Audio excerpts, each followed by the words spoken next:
आज कक्षा 6 पार्ट 6। चलिए शुरू करते हैं आज की क्विज़। अगर आप मेरे चैनल पर नए हैं तो please subscribe my channel. Let's start the quiz. इस क्विज़ में 14 प्रश्न हैं। पहला प्रश्न आपकी स्क्रीन पे, नंद वंश का अंतिम शासक कौन था? कनिष्क? नहीं। घनानंद, हर्षवर्धन, प्रभाकर वर्धन। तो नंद वंश का अंतिम शासक था घनानंद। किस शासक के समय सिकंदर भारत आया था? घनानंद, चंद्रगुप्त मौर्य, विष्णुगुप्त, इनमें से कोई नहीं। घनानंद के शासनकाल में सिकंदर भारत आया था। सिकंदर का युद्ध किससे हुआ? घनानंद, आम्बी, पुरु, चंद्रगुप्त मौर्य। सिकंदर का युद्ध हुआ था पुरु से। सबसे शक्तिशाली महाजनपद था अस्मक, गांधार, मगध, वत्स। मगध। 16 महाजनपदों का उल्लेख कहाँ मिलता है? बहुत इंपॉर्टेंट प्रश्न है। 16 महाजनपदों का उल्लेख कहाँ मिलता है? राजतरंगिणी, जो कि कलहड़ ने लिखी है। अर्थशास्त्र, कौटिल्य ने लिखी है। अंगुत्तर निकाय, एक बौद्ध साहित्य है। इंडिका, मेगस्थनीज ने लिखी है।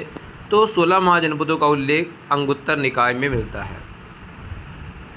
सिकंदर ने भारत पे आक्रमण कब किया? 245 ईसा पूर्व, 645 ईसा पूर्व, 845 ईसा पूर्व, 326 ईसा पूर्व।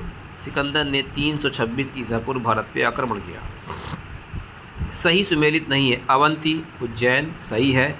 अस्मक, पोटली सही है। कंबोज, हाटक सही है। चेदी, मल्ल ये गलत है। ये महाजनपद उनकी राजधानियाँ हैं। महाजनपदों का विकास कब हुआ? महाजनपदों का विकास हुआ 500 ईसा पूर्व, 800 ईसा पूर्व, 700 ईसा पूर्व, 600 ईसा पूर्व। 600 ईसा पूर्व। सही सुमेलित नहीं है। गांधार, तक्षशिला सही है। कुरु की राजधानी इंद्रप्रस्थ सही है। अंग की चंपा सही है। सूरसेन की हाटक नहीं, काम्बोज की हाटक है। अगला प्रश्न, पुरु और सिकंदर के बीच युद्ध में कौन विजयी हुआ? पुरु, सिकंदर, इनमें से कोई नहीं, दोनों। कौन युद्ध में विजयी हुआ? कोई एक ही विजयी होगा। तो सिकंदर जीता था।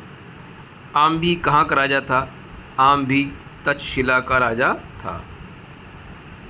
सिकंदर को भारत पर आक्रमण करने का मतलब किसने दिया? आम्भी, चंद्रगुप्त मौर्य, कनिष्क, अशोक।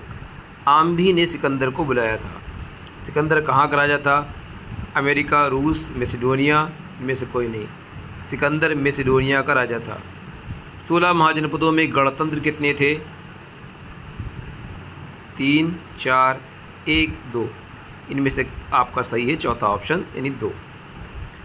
इसी के साथ क्विज समाप्त हुआ। मिलते हैं नेक्स्ट